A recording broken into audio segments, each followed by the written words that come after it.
Hello everyone, class 10 CBSE का हम लोगों ने एक सीरीज स्टार्ट किया हुआ था जिसके अंदर लाइफ प्रोसेस टॉपिक हमने स्टार्ट किया था। तो लाइफ प्रोसेस में न्यूट्रिशन हो गया है, ट्रांसपोर्टेशन हो गया है, रेस्पिरेशन हो गया है। आज हमने उसका लास्ट टॉपिक डिस्कस कर लेना है। एक डिटेल डिस्कशन करेंगे हम, जिसमें हम एक्सक्रीशन के बारे में पढ़ेंगे। तो एक्सक्रीशन उसमें प्लांट्स का भी पढ़ेंगे, लोअर एनिमल्स का भी पढ़ेंगे और ह्यूमन बींग्स का भी एक्सक्रीशन हम लोग पढ़ेंगे। तो स्टार्ट करते हैं एक्सक्रीशन इन ऑर्गेनिजम्स। सबसे पहले एक्सक्रीशन क्या है वो हम देख लेते हैं। All the organisms are made up of cells. These work all the time for sustaining the life of an organism. Most of the work of the cells is in the form of biochemical reaction, which they carry out all the time. The biochemical reaction taking place in the cells of an organism may produce toxic waste in the body. Accumulation of these toxic waste is harmful, and removal of these toxic waste from the body is known as excretion. तो excretion क्या है? जब body से waste का removal हो जाता है या बॉडी से हम वेस्ट बाहर फेंकते हैं, उस प्रोसेस को हम एक्सक्रीशन बोलते हैं।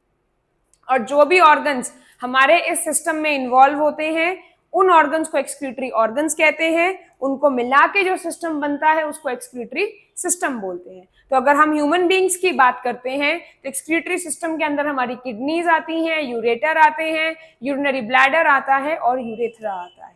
तो एक्सक्रीटरी सिस्टम हम थोड़ी सी आगे पढ़ेंगे, उससे पहले हम प्लांट्स के एक्सक्रीशन के बारे में पढ़ लेते हैं। Excretion in plants. अब अगर मैं प्लांट्स की बात करती हूं तो प्लांट्स के अंदर बहुत सारे स्ट्रक्चर्स हैं जिसके थ्रू प्लांट्स अपना वेस्ट रिमूव कर सकते हैं। सबसे पहले तो प्लांट्स का जो मेजर वेस्ट है वो है आपका ऑक्सीजन। जी हाँ, ऑक्सीजन प्लांट्स के लिए एक वेस्ट है। क्यों? बिकॉज ऑक्सीजन जो है एक बाय प्रोडक्ट बनता है उनकी बॉडी के फिजियोलॉजिकल रिएक्शन का, दैट इज फोटोसिंथेसिस का। उनकी बॉडी में जो फोटोसिंथेसिस हो रहा है, उस फोटोसिंथेसिस का बाय प्रोडक्ट ऑक्सीजन है। तो वो उस ऑक्सीजन को वेस्ट मांगते हैं और उसको बाहर एलिमिनेट करते हैं थ्रू स्टोमेटा। उनको जो रिक्वायर्ड है वो CO2 है। सेकेंड, वो अपना वेस्ट रूट्स के थ्रू सॉइल में भी डालते हैं, वो वेस्ट अपना लीव्स गिरा के भी करते हैं, वो वेस्ट अपना फ्रूट्स की फॉर्म में भी करते हैं, प्लस रेजन्स हो गए, गम्स हो गए, टैनिन्स हो गए, ये सारे के सारे प्लांट के वेस्ट प्रोडक्ट्स हैं। तो देख लेते हैं सबसे पहले, plants have no special organs for waste removal like animals. Plants remove their waste by different methods. Some of the important plant waste and the methods by which they are removed are described below. सबसे पहले major are CO2, water vapor and oxygen. CO2 and water vapor are produced as a waste during respiration, whereas oxygen is produced as a waste during photosynthesis. तो दिन के time पे CO2 और water vapour जो बनेगा, water vapour तो transpiration की form में बाहर निकल जाएगा, लेकिन जो CO2 बनेगा वो प्लांट्स यूज कर लेंगे फॉर फोटोसिंथेसिस। तो दिन के टाइम में जो मेजर वेस्ट बनेगा वो होगा ऑक्सीजन, और रात के टाइम पे CO2 ही उनका मेजर वेस्ट होगा। The gaseous waste of respiration and photosynthesis in plants are removed through stomata in the leaves and lenticels in the leaves and released to the air. Plants also store some of the waste products in their body parts, like some of the waste collect in the leaves, bark, fruits of the plant. तो stomata के through तो gaseous exchange है, लेकिन अगर हम solid waste की बात करते हैं तो वो लीव्स में भी स्टोर होता है, वो बार्क में भी होता है और फ्रूट्स में भी होता है। तो लीव्स भी गिर जाती हैं, बार्क भी पील ऑफ हो जाती है, फ्रूट्स भी गिर जाते हैं। तो ये सारा क्या है? These are the entire waste which plant remove from their body. आगे बढ़ते हैं। Plants get rid of their waste by shedding of leaves. First is shedding of leaves, peeling of bark and felling of fruits. तीन तरीके आ गए, shedding of leaves, peeling of bark and felling of fruits. So when dead leaves, bark and dry fruits fall from a tree, they are the waste products contained in them are get rid of it. तो वो जितना भी plant का waste है वो सारा बाहर फेंक दिया जाता है। आगे बढ़ते हैं। Some of the plant waste get stored in the form of in the fruit of the plant in the form of solid bodies called raphides. Raphides क्या है? ये फ्रूट के साथ बाहर निकलते हैं। इसका एग्जांपल जमीन कंद है या फिर यैम प्लांट है, जिसके अंदर स्टिक मतलब स्ट्रक्चर्स होते हैं जो कि आपके स्पाइन्स की तरह होते हैं और वो प्लांट उसको रिड कर लेता है। यैम या जमीन कंद नीडल शेप रफीड्स प्रेजेंट है उसके सरफेस पे। Plants secrete their waste in the form of gum, raisins from their stem and branches. They also excrete some of the waste substances into the soil around them. तो ये सारे तरीके हैं जिससे plant अपना वेस्ट एक्सक्रीशन करते हैं. Animals का आ गया, तो अलग अलग एनिमल्स की बॉडी में अलग अलग स्ट्रक्चर्स प्रेजेंट हैं रिमूवल के लिए. प्लांट्स में कोई स्पेशल स्ट्रक्चर प्रेजेंट नहीं था. जो जनरल स्ट्रक्चर्स प्रेजेंट हैं प्लांट उन्हीं के थ्रू अपना वेस्ट रिमूव कर रहे थे. लेकिन एनिमल्स की बॉडी में स्पेशल स्ट्रक्चर्स प्रेजेंट हैं जिसके थ्रू वो अपना वेस्ट एलिमिनेट करते हैं. तो स्टार्ट करते हैं. सबसे पहले किस ऑर्गन की बात करें, किस एनिमल की बात करें हम. सबसे पहले आ गया हमारा अमीबा. तो अमीबा जो है एक सिंगल सेल्ड ऑर्गेनिज्म है जिसके अंदर वेस्ट का रिमूवल जो है एक CO2 वेस्ट है, तो वो तो सेल के थ्रू डिफ्यूजन से ही बाहर निकल जाती है. तो वो पहला वेस्ट हो गया अमीबा का सेल मेम्ब्रेन के बाहर. लेकिन जो नाइट्रोजनस वेस्ट है वो हमारे रिमूव होते हैं बाय कॉन्ट्रैक्टाइल वैक्यूल. ये बना हुआ कॉन्ट्रैक्टाइल वैक्यूल. जितना भी वेस्ट होगा वो इस कॉन्ट्रैक्टाइल वैक्यूल के अंदर जाएगा. कॉन्ट्रैक्टाइल वैक्यूल सेल से बाहर एंडोसाइटोसिस की फॉर्म में. तो ये क्या है, अमीबा के अंदर जो गैसियस वेस्ट है वो सेल मेम्ब्रेन से डिफ्यूजन के थ्रू बाहर, और जो सॉलिड वेस्ट है वो कॉन्ट्रैक्टाइल वैक्यूल की फॉर्म में प्लांट से अमीबा से बाहर. अर्थवॉर्म, अर्थवॉर्म के अंदर सॉलिड स्ट्रक्चर्स प्रेजेंट है जिसको नेफ्रीडिया कहा जाता है. तो ये नेफ्रीडिया प्रेजेंट है. ये तो ये क्या करते हैं, जैसे हमारी बॉडी में नेफ्रॉन्स प्रेजेंट है ऐसे ही अर्थवॉर्म की बॉडी में नेफ्रीडिया प्रेजेंट है. इन एडिशन उसकी स्किन भी काम करती है एज एन एक्सक्रीटरी ऑर्गन. तो स्किन से भी एक्सक्रीशन एक लेवल हो जाता है. नेक्स्ट आ जाते हैं human beings. Main thing, human beings में छोटे छोटे स्ट्रक्चर्स प्रेजेंट हैं जिनको हम नेफ्रॉन कहते हैं. ये नेफ्रॉन क्या है, नेफ्रॉन किडनी की यूनिट है. ये वो यूनिट है, मिलियंस ऑफ नेफ्रॉन्स मिलके हमारी किडनी फॉर्म करते हैं और मिलियंस ऑफ नेफ्रॉन्स मिलके किडनी में यूरिन बनाते हैं जिससे कि वेस्ट का एलिमिनेशन हमारी बॉडी में हो जाता है. Which function as excretory unit. 1 million nephron taken together form the excretory organ of human called as kidney. तो आपने खुद देख लिया 1 मिलियन नेफ्रॉन्स प्रेजेंट होंगे एक किडनी को फॉर्म करने के लिए. तो अब हमने टॉपिक देखना है जो वेस्ट प्रोडक्ट्स हैं ह्यूमन बींग्स के वो कैसे एलिमिनेट होते हैं और वो कैसे ह्यूमन बॉडी में बनते हैं. सबसे पहले अगर मैं बात करती हूँ कार्बन डाइऑक्साइड की, तो कार्बन डाइऑक्साइड जो है हमें पता है जब फूड का ऑक्सीडेशन होगा सेल्स के अंदर.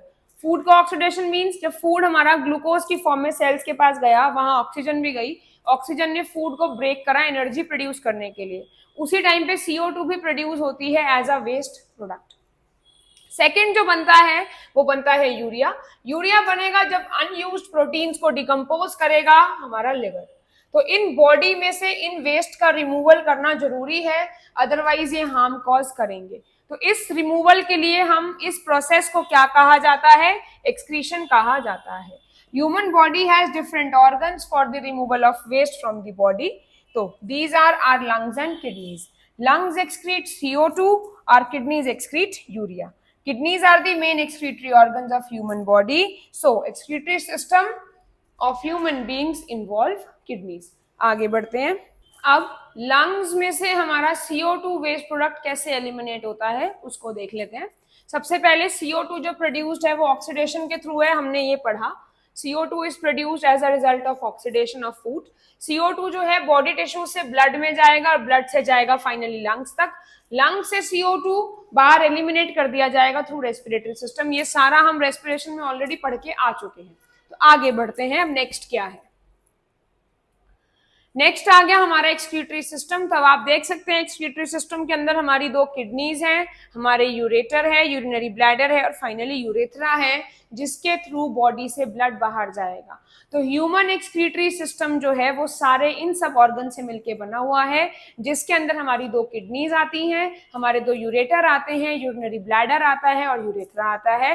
किडनी का काम है यूरिन बनाना, यूरेटर का काम है किडनी से यूरिन को लेके आना, यूरिनरी ब्लैडर में एक्यूमुलेट करना. यूरिनरी ब्लैडर टेम्पररी यूरिन को स्टोर करेगा और फाइनली जब यूरिनरी ब्लैडर फिल हो जाएगा तो वहां से मैसेज जाएंगे ब्रेन तक मिक्ट्यूरेशन के लिए, मींस बॉडी से यूरिन के रिमूवल के लिए मैसेजेस जाएंगे. तो ये सारे ऑर्गन्स मिलके हमारा एक्सक्रीटरी सिस्टम फॉर्म करते हैं. अब इनको 1 बाय 1 हम लोग डिस्कस कर लेते हैं. सबसे पहले देखते हैं क्या क्या है इसके अंदर. Excretory system of human beings collect the liquid waste of the body and helps to get rid of them. It includes two kidneys, two ureter, bladder and urethra. Kidney are bean-shaped structure towards the backbone of our body just above the waist. तो ये location है, दो backbone की दोनों तरफ एक एक kidney present है हमारी. Next, every person has to kidneys. तो ब्लड जो है कॉन्स्टेंटली किडनी के अंदर पास होता है. रीनल आर्टरी डर्टी ब्लड लेके जाती है और रीनल वेन वहां से ब्लड लेके आती है. Function of kidney is to remove poisonous substance, urea, other waste, salt, excess water from blood and excrete them in the form of a yellowish liquid called urine. तो body से उसको बाहर फेंकना is in the form of urine. अब आगे बढ़ते हैं. इससे पहले हम यूरिन की फॉर्मेशन देखें, उससे पहले मैं आपको बताऊंगी कि नेफ्रॉन का स्ट्रक्चर कैसा है और यूरिन की फॉर्मेशन किन किन स्टेप्स में होती है. तो नेफ्रॉन जो है हमारी किडनी की यूनिट है. ये मैंने आप लोगों को बताया था कि किडनी जो है मिलियंस ऑफ नेफ्रॉन से मिलके बनी हुई है. तो अब नेफ्रॉन जो है वो हमारी किडनी की यूनिट है. नेफ्रॉन का स्ट्रक्चर कैसा है उसको हम देख लेते हैं. अगर मैं एक नेफ्रॉन की बात करती हूँ तो नेफ्रॉन के अंदर हमारा एक बोमेन्स कैप्सूल है. ये कप शेप्ड कैविटी है जिसको हम बोमेन्स कैप्सूल कहते हैं.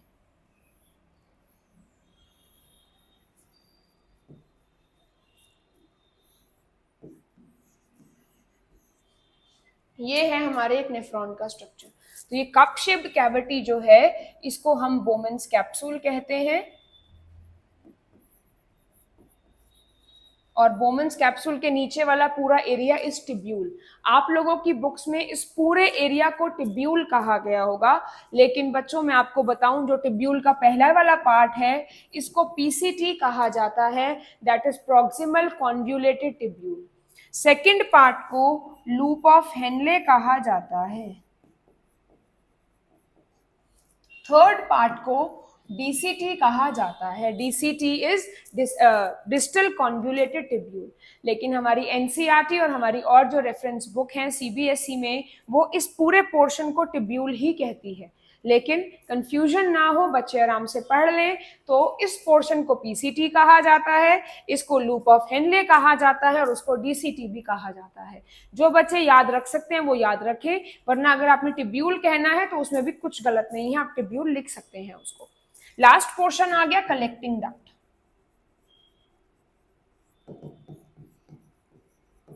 अब बोमेन्स कैप्सूल के अंदर एक गुच्छा या not of blood vessels present है जिसको हम ग्लोमेरुलस कहते हैं. ये दिस इज ग्लोमेरुलस. इस ग्लोमेरुलस में क्या है, जो हमारी रीनल आर्टरी ब्लड लेके आ रही है वही आगे फर्दर ब्लड कैपिलरीज में डिवाइडेड है और उसने नॉट बना रखा है. मींस ब्लड प्रेशर को बढ़ाने के लिए वो छोटी छोटी ब्लड वेसल्स का एक गुच्छा है जिसको हम ग्लोमेरुलस कहते हैं. फाइनली ये रीनल हमारी ये एफरेंट आर्टेरियोल है, रीनल आर्टरी का ही पार्ट, और ये हमारी इफरेंट आर्टेरियोल है और ये हमारे किडनी के आसपास ही घूमती रहती है. उसका भी एक रीजन है कि ये किडनी के आसपास क्यों घूम रही है. अब ये हमारा स्ट्रक्चर था एक नेफ्रॉन का. नेफ्रॉन के स्ट्रक्चर के अंदर हमारा ग्लोमेरुलस प्रेजेंट है, हमारा बोमेन्स कैप्सूल है, हमारा पीसीटी है, हमारा लूप ऑफ हेनले है, हमारा डीसीटी और हमारा कलेक्टिंग डक्ट है. ये स्ट्रक्चर है नेफ्रॉन का. अब हम वन बाय वन करके सारे स्टेप्स पढ़ लेंगे कि यूरिन फॉर्मेशन कैसे होता है. तो यूरिन फॉर्मेशन का सबसे पहला स्टेप है ultra filtration.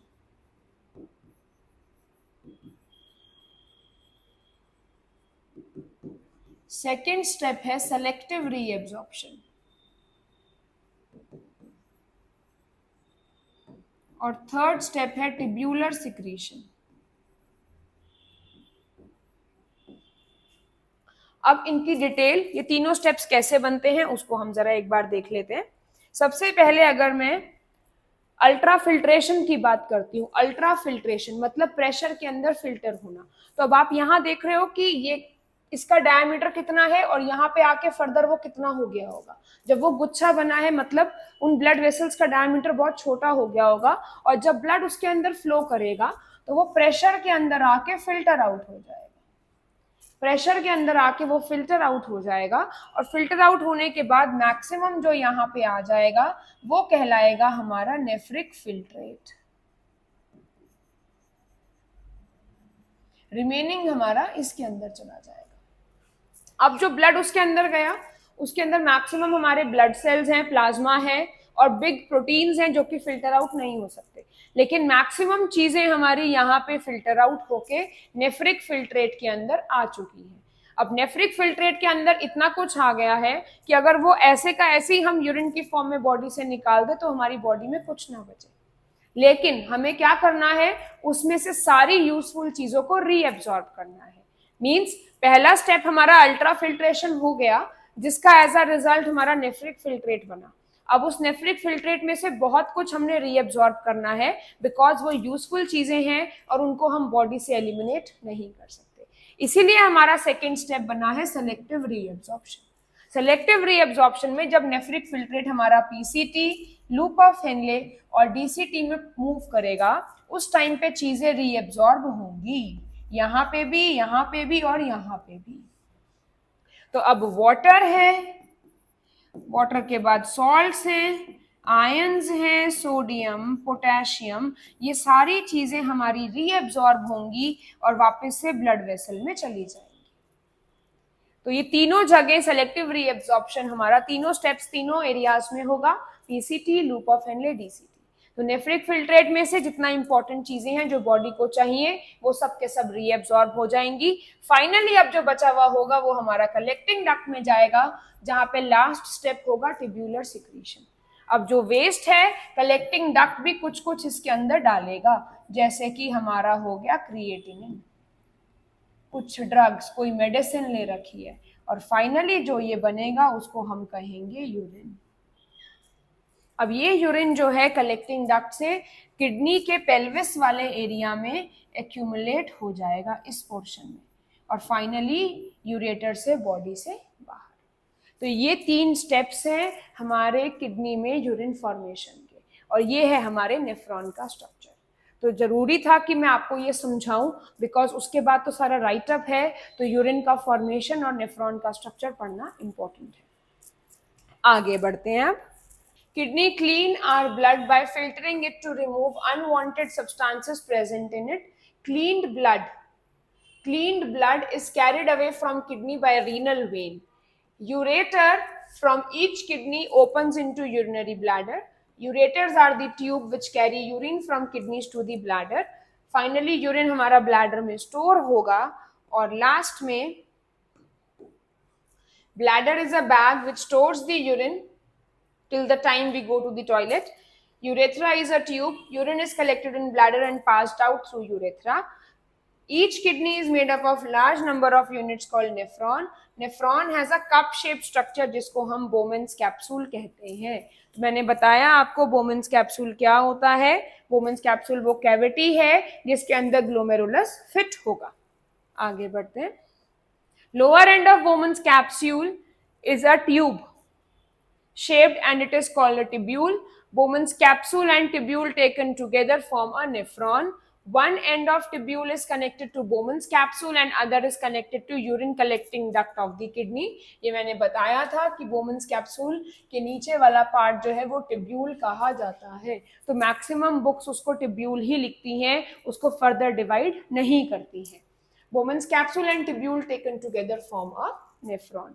One end of tubule is connected to Bowman's capsule and its other end is connected to urine collecting duct. Bowman's capsule contain bundle of blood capillaries जिसको हम glomerulus कहते हैं। एक end glomerulus का attached है renal artery के साथ, which brings the dirty blood, and other end comes out of the Bowman's capsule as a blood capillary which surround the tubule of nephron. वही मैंने आपको बताया, रीनल आर्टरी ब्लड लेके आ रही है, वही ग्लोमेरुलस फॉर्म करेगी, ग्लोमेरुलस बना के वो बाहर निकल जाएगी और वो नेफ्रॉन के आसपास घूमती रहेगी। Function of glomerulus is to filter blood passing through it. Only small molecules like glucose, amino acid, urea, salt, they pass through glomerulus and collect as a filtrate in Bowman's capsule. तो वहां पे वो collect हो जाएंगे। Large molecules cannot pass through glomerulus and remain behind in the blood. Function of tubule of nephron is to allow the selective reabsorption of the useful substances like glucose, amino acid, salt and water into the blood capillaries. But waste material like urea remain behind in the tubule. It does not get reabsorbed in the blood capillaries. तो यहाँ पे थोड़ा सा explain कर दिया गया है, लेकिन फाइनली हमारे स्टेप्स आ गए यूरिन फॉर्मेशन के। सबसे पहले अल्ट्रा फिल्ट्रेशन तो बताया था। Dirty blood containing waste like urea is brought by the renal artery, enters the glomerulus. Glomerulus filter this blood. During filtration, the substances like glucose, amino acid, water, they pass into the blood, into the Bowman's capsule and enter the tubule of nephron. Selective reabsorption, सबसे पहले जब filtrate पास होगा waste contain करता हुआ as well as useful substances, ये सब का सब ट्यूब्यूल में से पास करेगा, तो most of the water and useful substances are reabsorbed. कहाँ चली जाएंगी? Into the blood capillaries surrounding the tubule. Only the waste substances like urea, some unwanted salt and excess water remain behind in the tubule. आगे बढ़ते हैं। Last tubular secretion. The liquid left behind in the tubule of nephron is urine. It carries the urine to collecting tube from where it is carried to ureter. Ureter से urinary bladder. Urinary bladder में कुछ time रखा जाएगा. Finally, ultimately, it is passed out as urine. तो ये है हमारा excretory system. हमने पढ़ लिया पहले भी। Human urine contains water, some salts, nitrogenous waste, most of which is urea. Next आ गए हम, तो ये दो किडनीज है, ये यूरेटर है, यूरिनरी ब्लैडर और यूरेथ्रा। तो ये बेसिकली हमारा क्या है? आपका एक्सक्रीटरी सिस्टम है। आगे बढ़ते हैं। लास्ट, तो अब जो है हमें पता है दो किडनीज मिलके हमारा एक्सक्रीटरी सिस्टम बनाती हैं। एक किडनी भी काम कर सकती है, लेकिन किसी किसी कंडीशन में दोनों किडनीज काम नहीं करती हैं। तो उस कंडीशन में जो है किडनी फेलियर के चांसेस रहते हैं, या किडनी फेल हो चुकी है तो यूरिन नहीं बनेगा। तो एक या तो परमानेंट ट्रीटमेंट जो इसका है वो है आपका किडनी ट्रांसप्लांट, लेकिन वो सबको सूट नहीं करता और अफोर्डेबल नहीं है सबके लिए। तो जो टेम्पररी बेसिस पे ट्रीटमेंट किया जाता है, बॉडी के ब्लड को फिल्टर किया जाता है, उस प्रोसेस को डायलिसिस कहा जाता है। तो डायलिसिस वो प्रोसेस है जिसके अंदर हमारा ब्लड फिल्टर आउट होता है थ्रू एन आर्टिफिशियल मींस।